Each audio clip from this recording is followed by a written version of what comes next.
రాజ్య వారసులుగా మనం ఏం చేస్తూ వచ్చిందా చేస్తూ వచ్చింది. అదే కృప. ఒకప్పుడు మన పాపం బట్టి మనం ఏం చేయాలి, శిక్ష పొందాలి. కానీ ఆ యొక్క శిక్ష నుండి దేవుడు ఏం చేస్తూ వచ్చినట, తప్పిస్తూ వచ్చు. అదే దేవుని యొక్క కృప. కాబట్టి ఆయన ఎలాంటి కృప గల దేవుడు, ఆయన కృప ఎలాంటిదో మనం చూసుకొని దేవుని సన్నిధిలో ఆరాధించడానికే మనం సిద్ధపడదాం. చూడండి, పరిశుద్ధ గ్రంథం నుండి కీర్తనలు 36వ అధ్యాయము 7వ వచనం. కీర్తనలు 36వ అధ్యాయము 7వ వచనం. దేవా, నీ కృప ఎంతో అమూల్యమైనది, నరులు నీ రెక్కల నీడను ఆశ్రయించుచున్నారు. 8వ వచనం.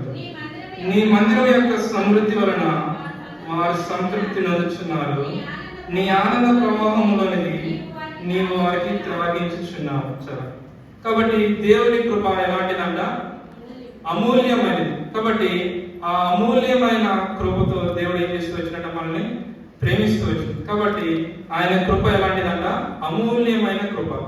కాబట్టి ఆ ప్రేమతో ఏం చేస్తుంది, మనం ఏం చేస్తున్నారు, ప్రేమించి ఆ నరుల నీ రెక్కల నీడను ఆశ్రయించుచున్నారు. కాబట్టి అమూల్యమైన కృపతో